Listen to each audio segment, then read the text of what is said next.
Indonesia terdiri atas beragam suku, budaya, agama, dan bahasa. Di tengah keberagaman tersebut, Pancasila hadir sebagai dasar negara sekaligus pemersatu bangsa. Seiring perkembangan zaman, Pancasila tidak hanya dipahami sebagai dasar negara, tetapi juga dikaji lebih mendalam hingga dikenal sebagai sistem filsafat.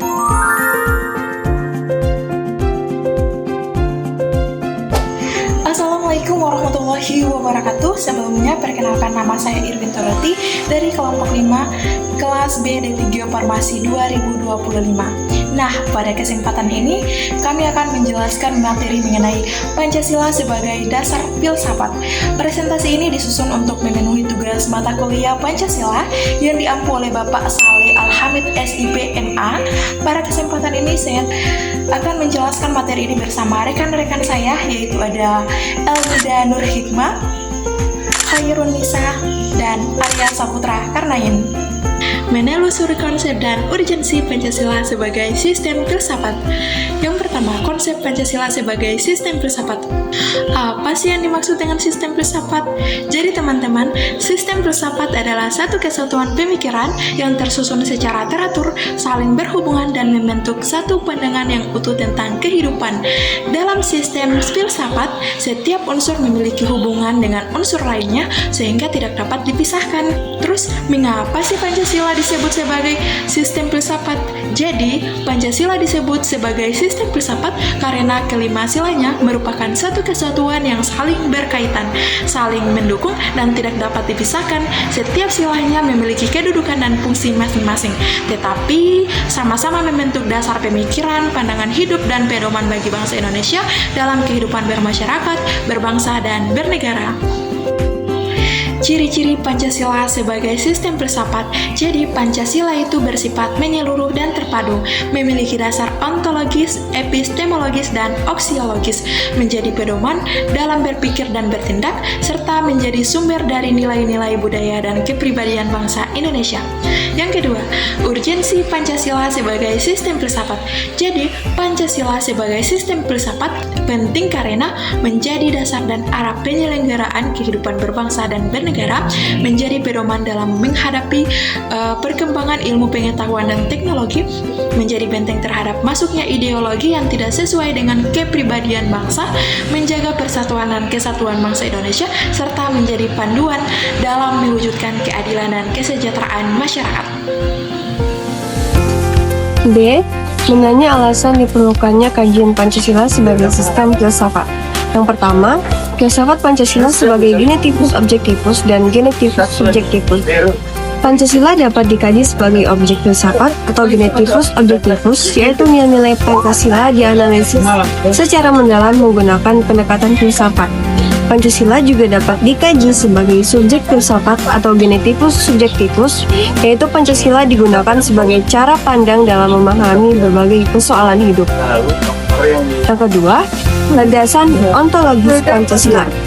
Landasan ontologis membahas hakikat yang menjadi dasar keberadaan Pancasila. Dasar ontologis Pancasila adalah manusia Indonesia sebagai makhluk Tuhan yang memiliki sifat individu sekaligus sosial. Oleh karena itu, nilai-nilai Pancasila berpusat pada manusia dan kehidupannya. Yang ketiga, landasan epistemologis. Pancasila landasan epistemologis membahas sumber, cara memperoleh dan kebenaran pengetahuan dalam Pancasila. Pengetahuan dalam Pancasila berasal dari pengalaman hidup, budaya, adat istiadat, dan nilai-nilai yang berkembang dalam masyarakat Indonesia. Yang keempat, landasan aksiologis Pancasila.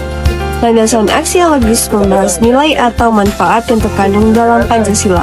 Nilai-nilai tersebut menjadi pedoman moral, etika, dan norma dalam kehidupan bermasyarakat, berbangsa, dan bernegara. Kajian filsafat terhadap Pancasila diperlukan untuk memahami makna, dasar, dan nilai yang terkandung di dalamnya melalui aspek ontologis, epistemologis, dan aksiologis. C. Menggali sumber historis, sosiologis, dan politis tentang Pancasila sebagai sistem filsafat. Yang pertama, sumber historis. Pancasila lahir dari sejarah perjuangan bangsa Indonesia serta pemikiran para pendiri bangsa dalam merumuskan dasar negara. Nilai-nilainya telah hidup sejak lama dalam kehidupan bermasyarakat Indonesia. Kedua, sumber sosiologis. Pancasila bersumber dari budaya dan kehidupan sosial masyarakat Indonesia seperti gotong royong, musyawarah, toleransi, dan semangat kekeluargaan.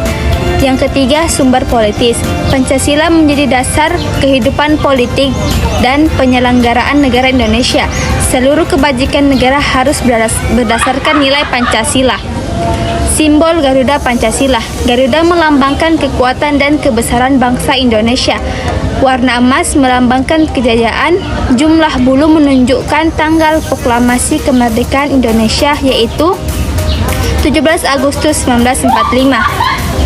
Perisai berisi 5 lambang sila Pancasila. Garis hitam melambangkan garis khatulistiwa yang melintasi Indonesia. Pancasila memiliki dasar historis, sosiologis, dan politis yang kuat serta diwujudkan dalam lambang negara Garuda Pancasila sebagai simbol identitas bangsa. Bagian D, membangun argumen tentang dinamika dan tantangan Pancasila sebagai sistem filsafat. Yang pertama, dinamika Pancasila sebagai sistem filsafat. Masa Soekarno, Pancasila dikenal sebagai philosophic groundnet atau dasar filsafat negara yang menjadi landasan berdirinya Indonesia merdeka. Masa Soeharto, Pancasila dikembangkan sebagai pedoman hidup bangsa melalui penataran keempat dan dijadikan panduan dalam kehidupan sehari-hari. Masa Reformasi, kajian terhadap Pancasila sempat mengalami penurunan, tetapi kemudian kembali berkembang melalui diskusi dan penelitian akademik. Yang kedua, tantangan Pancasila sebagai sistem filsafat. Kapitalisme menekankan kebebasan individu dan kepemilikan modal sehingga dapat memunculkan kesenjangan sosial, monopoli, dan gaya hidup konsumatif. Komunisme menempatkan negara sebagai pengendali utama kehidupan masyarakat, sehingga berpotensi mengurangi kebebasan individu. Pancasila terus berkembang sesuai dinamika zaman, tetapi menghadapi tantangan dari berbagai ideologi yang tidak sepenuhnya sesuai dengan nilai-nilai bangsa Indonesia. Hidup bangsa melalui penataran keempat dan dijadikan panduan dalam kehidupan se-Indonesia. Se-Indonesia. E. Mendeskripsikan esensi dan urgensi Pancasila sebagai sistem filsafat. Yang pertama, esensi atau hakikat Pancasila sebagai sistem filsafat. Sila pertama, menegaskan keyakinan kepada Tuhan Yang Maha Esa dan tanggung jawab manusia kepada Tuhan. Sila kedua, menempatkan manusia sebagai makhluk hidup dan sosial yang harus diperlakukan secara adil dan beradab. Sila ketiga, menumbuhkan semangat persatuan, cinta tanah air, dan nasionalisme. Sila keempat, mengutamakan musyawarah dan kebijaksanaan dalam pengambilan keputusan. Sila yang terakhir atau sila kelima, mewujudkan keadilan sosial bagi seluruh rakyat Indonesia. Yang kedua, yaitu urgensi Pancasila sebagai sistem filsafat. Pertama, memperkuat identitas dan jati diri bangsa Indonesia. Kedua, menjadi dasar pemikiran dalam menghadapi perkembangan dunia. Ketiga, menjadi pedoman menghadapi pengaruh ideologi asing. Yang keempat, menjadi dasar dalam menghadapi globalisasi. Yang terakhir, menjadi pedoman berpikir dan bertindak dalam kehidupan berbangsa dan bernegara. Esensi Pancasila terletak pada nilai ketuhanan, kemanusiaan, persatuan, kerakyatan, dan keadilan. Urgensi adalah sebagai pedoman hidup, dasar berpikir, dan landasan menghadapi berbagai tantangan kehidupan modern. Sekian dan terima kasih.